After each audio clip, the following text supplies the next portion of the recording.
8절요. 둘째 천사가 나팔을 부니 불붙는 큰 산과 같은 것이 바다에 던지오며 바다의 3분의 1이 피가 되고. 야, 이제 또 둘째 나팔을 부는데 이거 뭐 불붙는 큰 산과 같은 것이 바다에 던지. 내가 가만 생각하면 요한이 참 그때 기가 막힐 겁니다. 2000년 전에 그걸 보니 뭐가 뭔지 알 수가 있어야지. 요 사이 우리가 이걸 보면 뭐 뭔지 알겠지만 2000년 전에는 기껏해야 활과 화살밖에 없는데 뭐가 산에서 불붙는 산 같은 것이 떨어져서 바다에 떨어졌다. 이것은 여러분 운석일 수도 있고 또 사람이 만든 지향일 수도 있습니다. 왜냐하면 미국이나 소련에는 우주버스라는 것을 개발하고 있습니다. 이것은 원자탄과 수소탄의 핵탄두를 실어서 우주 궤도에 올려놓아요. 요새 인공위성이 우주 궤도에 돌아다니잖아요. 우리 별 1호, 2호, 3호도 지금 지구 궤도를 도는 것처럼 원자탄, 수소탄을 실은 버스가 우주에 돌아다니고 있어요. 그래서 여기서 단추를 딱 누르면 그 버스가 그냥 우주 궤도에서 그 나라로 떨어지니까 이 원자탄, 수소탄 덩어리가 하늘에서 큰 불붙는 산같이 내리 떨어진다. 그럴 수 있어요. 그러나 내가 보기에는 여기에 둘째 천사가 나팔을 부며 불붙는 큰 산과 같은 것이 바다에 던지우며 바다의 3분의 1이 피가 된다고 하는 것은 거대한 유성이 떨어진 것이라고 나는 볼 수 있습니다. 여러분 유성과 지구가 충돌한다고 늘 그러지 않습니까? 옛날에는 이 지구상에 큰 짐승들이 살았어요. 그 뭐라고? 그 굉장히 큰 짐승. 공룡. 그런데 공룡이, 우리 한국에도 공룡이 발자국만 있고 공룡의 뼈도 발견되는데 공룡은 없습니다. 옛날에는 초식 공룡이나 육식 공룡들이 온 지구를 다 점령하고 있었는데 왜 공룡이 없어졌느냐? 그 이유는 간단한 것입니다. 지구의 거대한 유성이 지구하고 충돌했어요. 그러니까 그 유성이 충돌함으로부터 생기는 그 먼지 구름이 하늘을 덮었어요. 그래서 해를 가려버리니까 어떻게 했냐? 지구에 겨울이 다가옵니다. 어마어마하게 추워져요. 그게 뭐 굉장한 능력으로 유성이 땅을 때리가 막 먼지가 막 하늘을 덮어가지고 이것이 하루 이틀에 깨끗해집니다. 석 달, 뭐 1년, 한 2, 3년 동안 하늘을 가리웠어요. 그래서 지구 겨울이 다가와요. 그러니까 이 초식 동물들은 몸이 크잖아요. 공룡은 크니까 풀도 많이 먹어야 되고 짐승도 많이 잡아먹어야 되는데 겨울이 다가와서 풀이 없어요. 먹을 것이 없어요. 그러니까 뭐 일시에 다 죽어버려요. 굶어서 다 죽어버려요. 그래서 옛날에 우리 지구상에 공룡이 어마어마하게 많았는데 공룡이 다 사라진 이유는 이거는 그 이론으로서 다른 이론을 펼칠 수가 없어요. 거대한 유성이 지구하고 충돌해서 지구 겨울이 다가왔어요. 그래서 먹을 양식이 없었기 때문에 지구상에는 공룡이 다 죽었다. 그런데 여기에 오늘 둘째 천사가 나팔을 불 때 불붙는 큰 산과 같은 것이 바다에 되거든요. 유성이 지구 인력에 들어와서 끌려 내려오면 대기층하고 부딪히면 불덩어리가 됩니다. 공기하고 마찰되어서 별똥이지 않습니까? 별똥이 다 유성이 떨어지다가 공기와 마찰해서 별똥이 돼서 싹 비쳤는데 그건 이건 좁은 돌멩이고 유성이란 뭐 큰 달같만큼 큰 이런 유성이 지구 대기권으로 들어와서 지구를 때리면은 그건 뭐 원자탄, 수소탄으로 비교할 수 없습니다.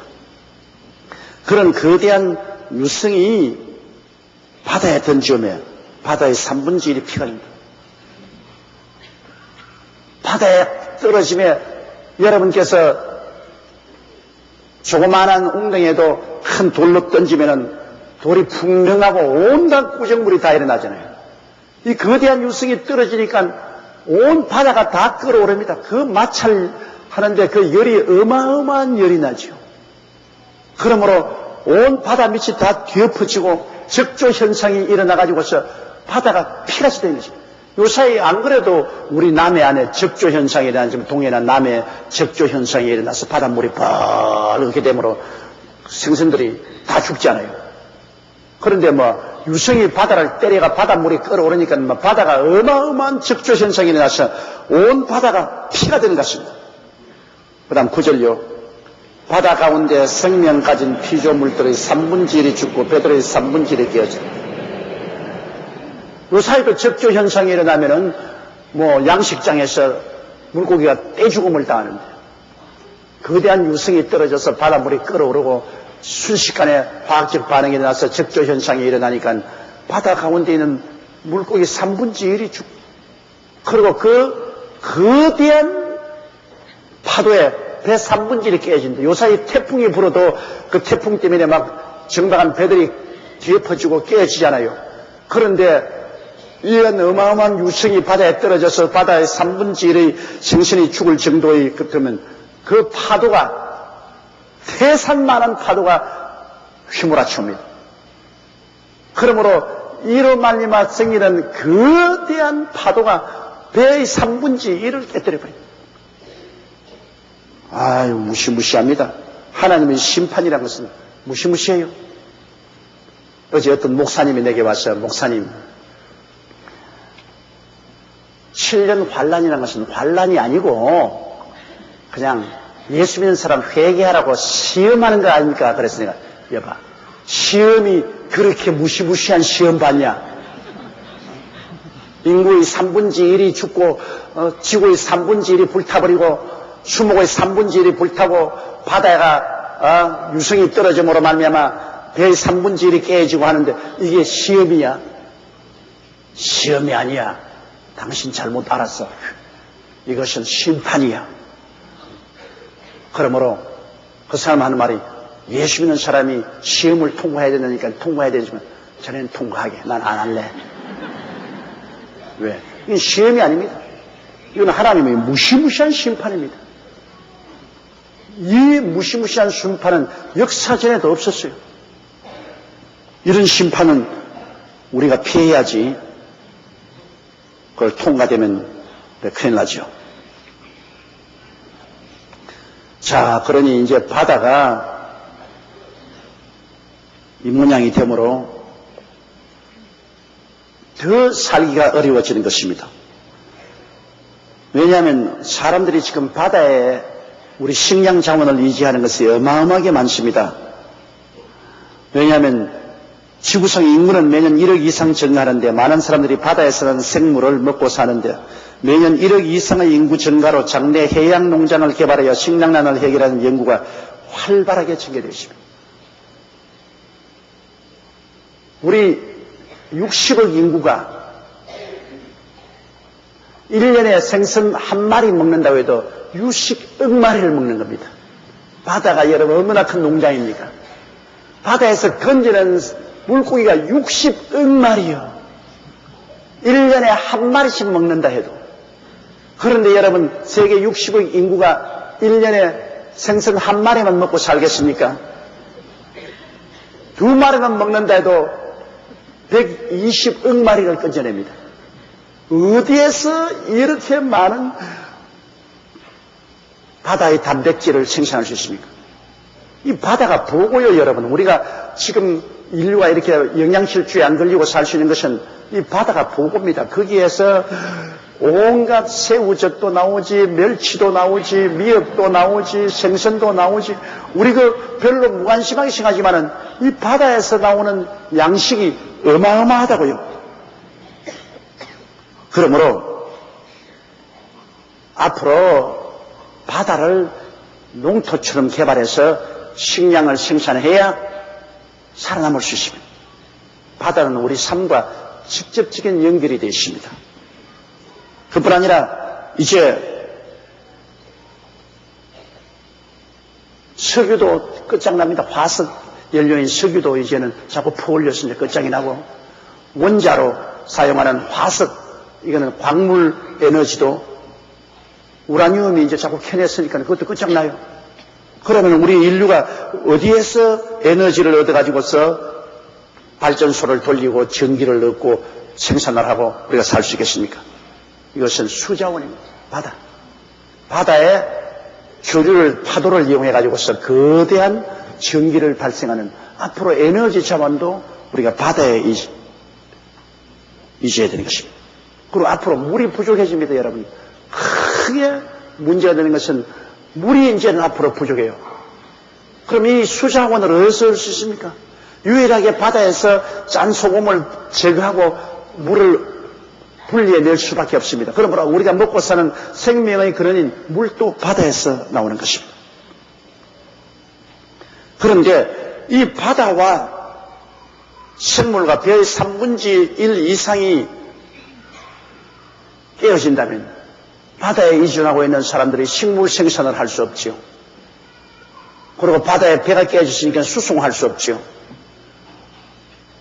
그리고 바다에 에너지원이 거기서 나오는데 에너지도 얻을 수 없지요. 세상 경제에 무시무시한 타격이 온 것입니다. 오늘 우리가 잘 사는 것은 육지만 가지고 사는 게 아닙니다, 여러분. 바다가 우리의 옥토입니다. 우리 한국이 좋은 것은 삼면이 바다입니다. 이 바다 그냥 쉽게 보면 안 됩니다. 동해도 옥토요, 남해도 옥토요, 서해도 옥토입니다, 여러분. 앞으로 우리가 거기에서 우리의 식물을 생산해야 되는 것입니다. 거기에서 생선도 가꾸고 온갖 바다 해초도 가꾸고 우리가 먹고 사는 모든 식물을 밭에서 생산하는 것처럼 바다에서 우리가 생산해야 우리가 잘 살 수 있는 것입니다.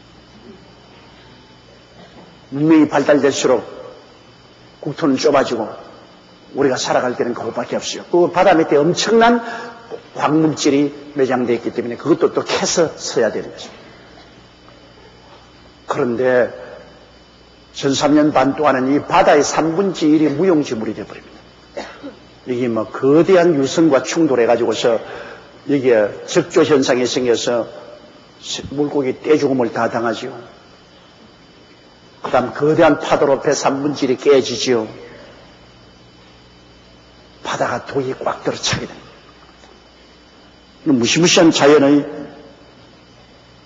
재앙이 다가오게 되는 것입니다. 그 다음 또 보십시다. 셋째 천사가 나팔을 부니 횃불같이 타는 큰 별이 하늘에서 떨어져 강들의 3분의 1과 여러 물샘에 떨어지니, 야, 이거 산은 갈수록 태산입니다. 뭐가 왜 자꾸 떨어지나? 이거 뭐 땅에 떨어지더니만 또 바다에 떨어지지만은 이제는 또 강물에 떨어집니다. 셋째 천사가 나팔을 부니 횃불같이 타는 큰 별이 하늘에서 떨어져 강들의 3분의 1과 여러 물샘에 떨어진다. 그럼 이건 도대체 뭘까? 횃불같이 타는 큰 별이 하늘에서 떨어진다니까, 요한이 보기에는 횃불처럼 타는 큰 별이었지만은 제가 보기에는 세균탄입니다. 세균탄. 지금 북한하고 우리하고 대치했는데요, 우리가 제일 겁을 내야 될 것은 북한이 만드는 원자탄이 아닙니다. 북한이 원자탄 만들어서 한국에 떠뜨리면 그 원자탄 재가 북한에도 떨어지므로 지 죽고 내 죽고 다 죽습니다. 한국은 손바닥만 땅덩어리에 여기에 원자탄 때려가지고서 여러분 남한만 죽고 북한만 사는 법이 없어요. 원자탄 떨어지면 그런 말만 일어나는 원자 버섯 구름과 그 재가 북한을 덮기 때문에 방사능으로 북한도 죽어요. 그러므로 우리 한국 땅에 원자탄 못 써요. 그러나 가장 무서운 것이 북한이 준비하는 세균탄입니다. 어마어마한 생화학 무기를 북한이 만들었습니다. 거기에는 콜레라, 장지부스, 흑사병 이러한 세균들을 폭탄에 넣어가지고서 그걸 쏘아서 서울 하늘에 탕 하고 터뜨려버리면 온 서울 시민이 순식간에 콜레라, 흑사병이 걸려서 죽는다고요. 또 그걸 만일 수원지에 떨어뜨리십시오. 한강 우리 상류의 수원지에다가 세균탄을 터뜨리면 그 물을 마시는 모든 우리 한국 수도 시민들은 다 죽는다고요. 원자탄보다 훨씬 무서워요. 지금 여러분 북한이 원자탄 만든다고 야단 법사하지만 그보다 더 무섭게 어마어마하게 많은 세균을 만들어가 세균탄을 준비하고 있어요. 이게 더 무섭습니다. 나는 정말로 이 북한을 두려워하는 것은 그 사람들이 민족적 양심이 없기 때문에 이 사람이 전쟁이 일어났다면 세균탄 섭니다. 세균탄 섭면은 이거는 군인들과의 싸움이 아니라 일반 국민들을 다 죽이는 것입니다. 그러고도 남음이 있는 심사를 가지고 있습니다. 이러므로 어쨌든 전쟁하지 말아야죠. 그래서 햇빛 정책이 중요한 것은 자꾸 햇빛을 비추어가지고 달래는 겁니다. 아주 깡패가 이웃집에 있으면 깡패하고 싸우면 이건 뭐 저지를 깡패하고 싸워서 어떻게 했습니까? 그래 깡패가 밥 달라면 밥 주고 옷 달라면 옷 주고 두들겨 주고 그래가 어찌한지 싸움 못 붙도록 하는 것밖에 놀라 없어. 아주 골칫거리예요. 골칫거리. 우리 민족의 골칫거리입니다. 이제는 하나님이 심판할 밖에는 다른 도리가 없습니다.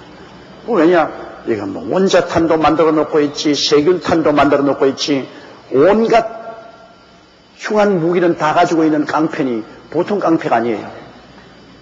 깡패 중에도 아주 악질 깡패. 그럼 하나님이 심판해야지 우리로서는 도저히 상대를 할 수가 없어요. 앞으로 우리 한국과 미국이 만일 전쟁 친다면 재래 전쟁은 아닙니다. 비행기가 날아가서 폭탄 때리고 탱크가 가서 밀고 총 쏘가는 것은 그거는 형식적인 것이고 막 세균탄을 막 내리 쏘아제끼면 온 한국 전체가 이거는 세균으로 말미암아 물도 마시지 못하고 모두 다 병 걸려 죽는단 말이에요. 바로 여기에 전 3년 반 동안에 셋째 천사가 나타나 보니 횃불같이 타는 큰 별이 하늘에서 떨어져 강들의 3분의 1과 여러 물샘에 떨어지니 이 전쟁이 막 어마하게 벌어지니까 이제 세균전으로 나가는 것입니다. 11절이요. 이 별 이름은 쑥이라 물들의 3분의 1이 쑥이 되매 그 물들이 썩게 됨을 인하여 많은 사람이 죽더라. 이 세균탄이 떨어지니까 화학 반응을 일으켜서 물이 쑥처럼 씁니다. 여러분 쑥물 마셔본 적 있어요? 저는 옛날 어릴 때 배가 아파가지고서 쑥을 갈아가지고서 쑥물을 마시라고 해서 마셔본 경험이 있는데 보통 쓴 게 아니에요. 입에만 쓴 게 아니라 창자수까지 쓰더라고. 이 물에 세균탄이 떨어지면 이것이 화학 반응을 일으켜서 물이 어마어마하게 쓰고 그리고 이 물을 마시는 자마다 다 죽었다. 이러므로 장차 전 3년 반 동안 일어날 전쟁은 이거는 원자탄도 동원되고 수소탄도 동원되고 거기에다가 세균탄도 동원되어 가지고서 세균이 모든 수원지에 떨어지며 그를 먹는 사람마다 죽습니다. 또 12절요. 넷째 천사가 나팔을 보니 해 3분의 1과 달 3분의 1과 별들의 3분의 1이 힘을 받아 그 3분의 1이 어두워지니 낮 3분의 1은 비침이 없고 밤도 그러하니 아이고 산은 갈수록 태산이다. 이제는 이 넷째 천사가 나팔을 보니까 해 3분의 1이 어두워지고 달 3분의 1이 어두워지고 그건 무슨 말이냐? 여러분 땅에 원자탄 떨어지지요. 바다에 유성이 떨어지지요. 이렇게 하니까 거대한 자연 환경의 재앙이 일어나서 이 먼지와 연기가 하늘을 덮으니까 그러므로 해가 가리워서 해가 그냥 이 연기와 먼지에 가리워가지고서 3분의 1밖에 비치지 않아요. 이게 보니까 해 3분의 1, 달 3분의 1과 별들의 3분의 1이 힘을 받았어. 어두워집니다. 해 3분의 1이 어두워지고 달 3분의 1이 어두워지고 별들의 3분의 1이 어두워지고 그래서 지구 겨울이 다가와요. 여러분 일식 받지요. 일식이 오면은 대낮인데도 해가 가물가물하게 되면서 땅이 캄캄하게 어두워지잖아요. 우리 어릴 때는 이 일식이 오니까 온 우리 읍내 사람들이 다 도망을 쳤다고. 왜냐? 불개가 해를 잡아먹는다 그래요. 그 해를 다 잡아버리면 죽으니까 그때 얼마나 우리가 무식했던지 모두 다 도망을 쳤어, 동네 사람들이. 그래가지고서 막 기도를 하려고 저 불개를 잡아달라고. 그러니까 또 해가 싹 나오니까 왜 나왔냐니까 불개가 너무 뜨거워가지고 삼키지 못하고 토해냈다고. 우리 그거 진짜 믿었다고. 또 월식은 불개가 아니고 이제는 또 얼음개가 달을 그냥 다 먹다가 너무 차니까 탁 토해버리니까 또 도로 살았다. 그와 같이 우리가 일식이 돼도 땅이 어두워지고 월식이 돼도 어두워지는데 이거는 자연적인 그런 것이 아니고 전쟁으로 말미암은 먼지와 연기가 해 3분의 1, 달 3분의 1, 별 3분의 1을 가림으로 그만큼 일조량이 적어지므로 추워집니다. 추워지고 그 다음에 낮의 길이와 밤의 길이가 짧아지는 것입니다. 이러한 자연적인 재앙이 일어나게 되는 것입니다. 13절요. 내가 또 보고 들으니 공중에 날아가는 독수리가 큰 소리로 이르되 땅에 거하는 자들에게 화가 있으리로다. 이 외에도 새 천사의 불나팔 소리를 인함이라. 자, 나팔 4번 불었는데 앞으로 나팔 3개가 있는데 이제는 독수리가 날아가면 협박을 하는 것입니다. 근데 이 독수리가 그러면 왜 날아가면서 협박을 하냐? 이 독수리라는 것은 여러분 천사나 혹은 사람을 상징적으로 말한 것입니다. 올라가 독수리같이. 우리가 독수리가 된 건 아니거든. 사람이 독수리처럼 올라갈 수. 이처럼 이제 하나님께서는 그 천사를 독수리의 모습으로 날라보내면서 경고하는 것입니다. 성령이 비둘기같이 임한 것도 있지 않아요? 이 독수리를 통해서 하나님께서 경고를 하는 것입니다. 그러면서 화로다. 내 천사가 나팔을 불어도 이 어마어마한 천재지변식인데 앞으로 새 천사가 마지막 나팔을 불 때는 더 무지무지한 심판이 있을 것을 말하고 있는 것입니다. 그러므로 마태복음 24장 22절에 주님께서 말씀하기를 그날들을 감하지 아니할 것이면 모든 육체가 구원을 얻지 못할 것이나 그러나 택하신 자들을 위하여 그날들을 감하리라고 말하는 것입니다. 여기 택하신 자들은 유대민족을 말하는 것입니다.